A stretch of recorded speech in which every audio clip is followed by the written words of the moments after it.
In our first video, we read that wonderful phrase, the Word was God, in verse 1. In this video, we're going to read in verse 14 that the Word was made flesh. And what a tremendous contrast there is between those two things. So let's do our reading in John chapter 1, verses 10 to 14. He was in the world, and the world was made by him, and the world knew him not. He came unto his own, and his own received him not.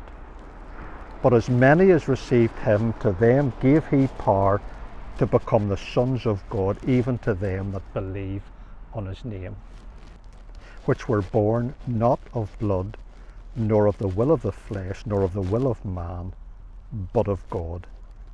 And the Word was made flesh and dwelt among us, and we beheld his glory, the glory as of the only begotten of the Father, full of grace and truth.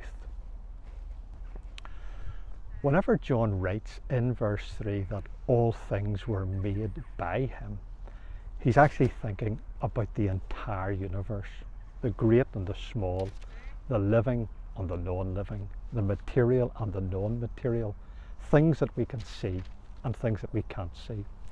He is the creator of the whole creation. But whenever he writes in these verses where we've read that the world was made by him, I think that he more particularly has in mind the world of people. That's why he goes on to write in that verse that the world knew him not. It was the people of the world who did not know him, who did not acknowledge him. And sadly, that still don't. He's not only the creator, but he is our creator. We're all, without exception, every one of us, God's creatures. Humanity is made, as Genesis chapter 1 verse 26 tells us, in God's image and after God's likeness. We are all responsible to our God as his creatures. But here's something that all of us are not. We are not all children of God. In verse 12, John writes, as many as received him, to them gave he power to become the sons of God, or to become the children of God. Children of God is not something that we are naturally as a matter of course. It is something that we must become. Now, there are many things in life that we own. Some of them might be things that we enjoy. In fact, we might even describe them, as the song says, as our favorite things. But we would never say that we have a living, loving, lasting relationship with them. That's something that is really only possible with other people, in particular with our children.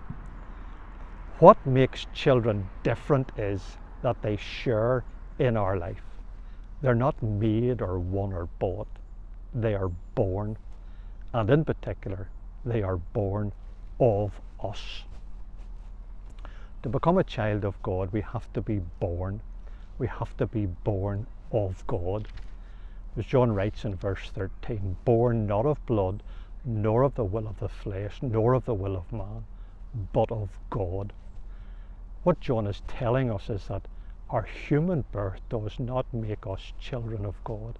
It is not brought about by our parentage, our religion, our nationality, by any human means. Our first birth made us children of Adam, and that is to be children of disobedience, just like him, as Paul writes in Ephesians chapter 2. That's why the Lord Jesus said in verse 7 of chapter 3 that we must be born again. And we'll think about that in another video. So how can that happen? The first thing that John tells us is that in order that we might become children of God, the Son of God became a man.